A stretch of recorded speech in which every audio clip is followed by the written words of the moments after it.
Oh,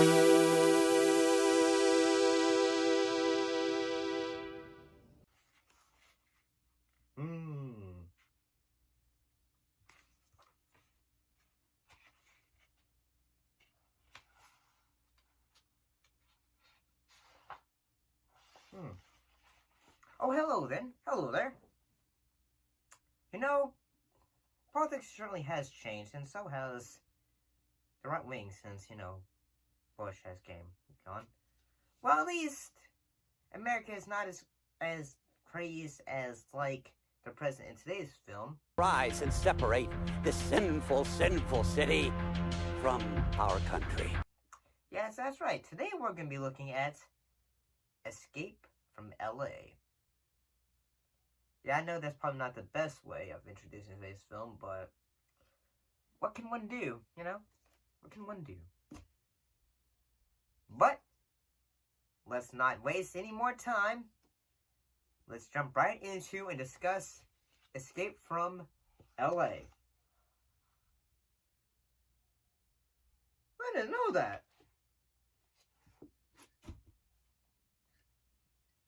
So, of course, the film was originally directed by John Carpenter, and also a bit of writing credits were given to, trying to think, Kurt Russell, and also Deborah Hill, the wife of John Carpenter. So, what was the story and or plot of Escape from L.A.? Well, the plot of Escape from L.A. is basically this after, like, a totalitarian president-elect has said, like, hey, LA is gonna fall. LA is gonna fall if you don't believe me. Basically, LA falls from a giant earthquake.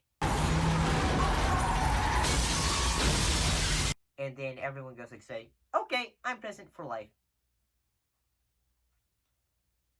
And then eventually in the year 2013, basically the president is his daughter. Basically, she steals, which is a device that shall render all, electronical devices null and void, and decides to go with her.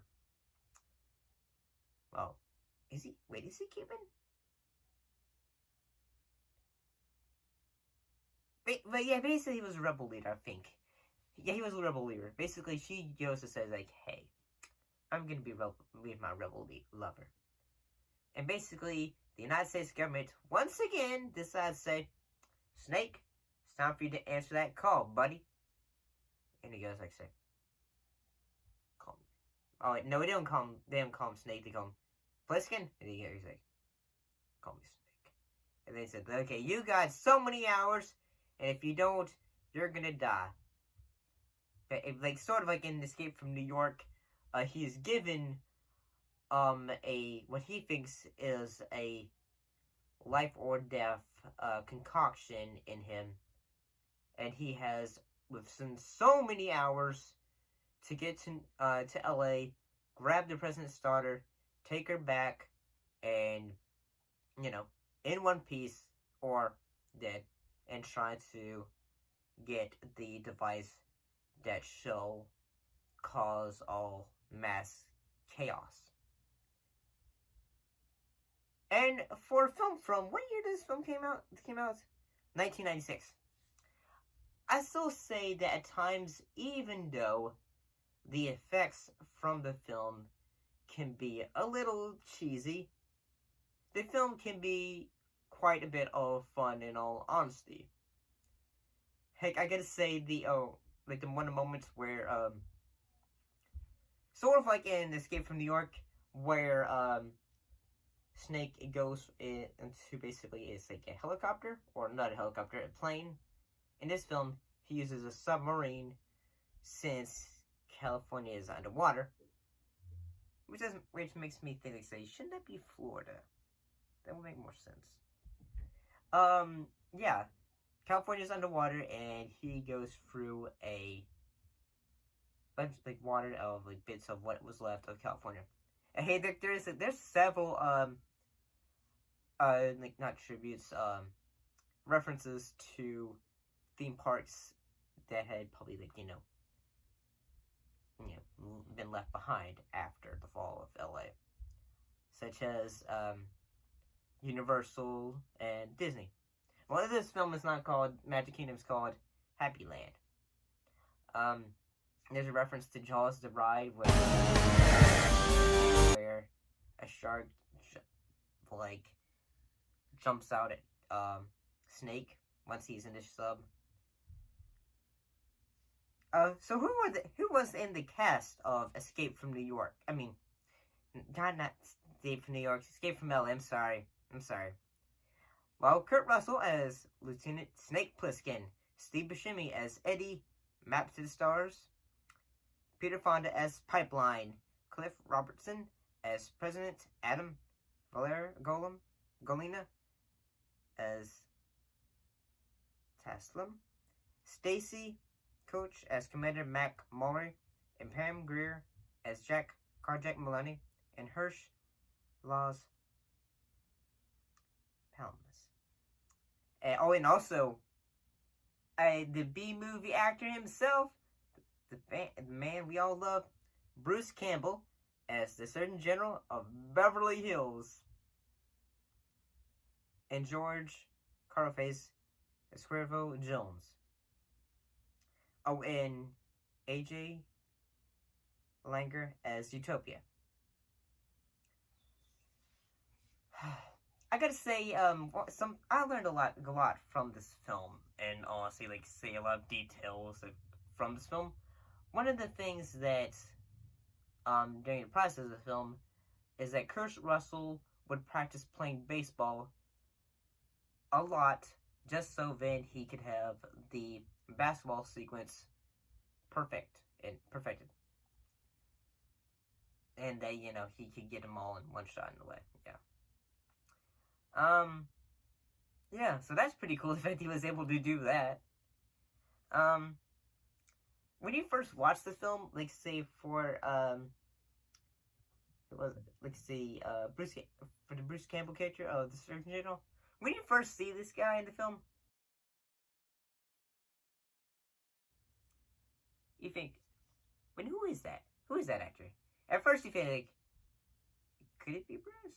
But then you hear his voice, you think, oh yeah, it's a voice, but then you look at him and you think, that does not look anything like Bruce Campbell.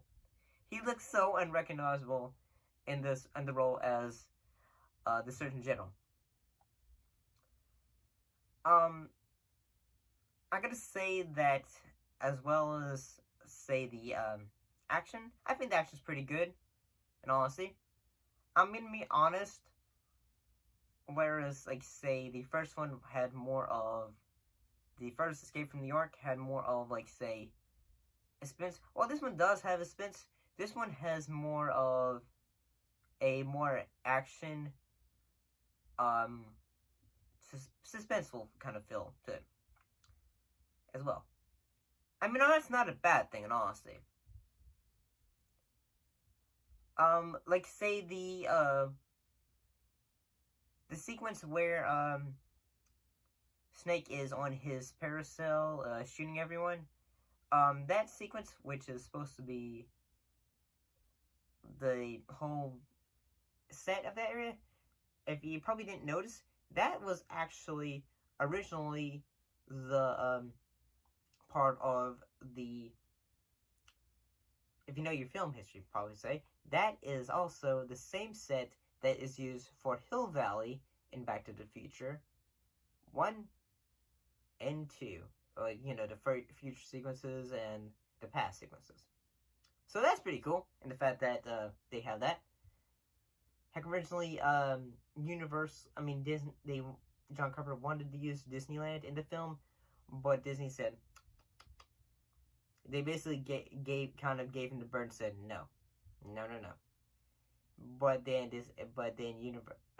Universal and all them just thought, okay, you need some of our stuff and all that, and so yeah, they use basically the idea of Disneyland, we call it Happy Land, and the fact that Disneyland kind of goes under. From what I understand, the whole, who was it? Oh, the president character, his whole personification, his, he is actually, Kurt Russell has said this, that his character is kind of based on Pat Robinson. Basically, he is a evangelical. Basically, he is a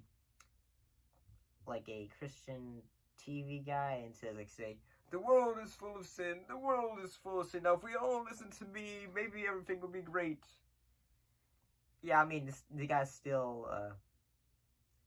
I mean, surprisingly, yeah, it's kind of crazy.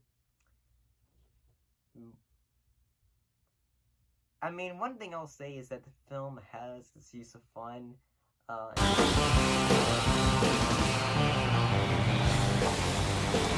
Gotta be kidding. And honestly, I like, it's sort of like the film sort of kind of way, like how Smart Snake is. He tricks the president like he did in the first film. Basically, he's able to get Utopia back and get her to Virginia, and he switches the device from her, which he had originally got from Eddie, which said, these are all the star maps of all the people in LA. And yeah, sort of how, like, in the first one, he humiliates the new president as well. But this time, he basically helps turn off the world. And like Kurt Russell has said this as well, is that the whole film is just about a man trying to get a smoke. And that, the world, you're not allowed to drink, smoke, have any kind of extramarital sex, and anything that is not holy or anything that is not a Christian value. So, yeah, that's kind of crazy. But, I mean, isn't the film entertaining? Yeah, the film is extremely entertaining. Do I honestly kind of prefer Escape from New York over this one? Kind of, yeah. I kind of prefer Escape from New York over this one. I mean, this one still has its fun. The sense of fun. But, what do you guys think? Do you think this film is fun? I kind of do. But what are your thoughts? Put your thoughts in the comments down below. Let us know. And as always, thank you for watching, and we'll see you next time. Bye-bye.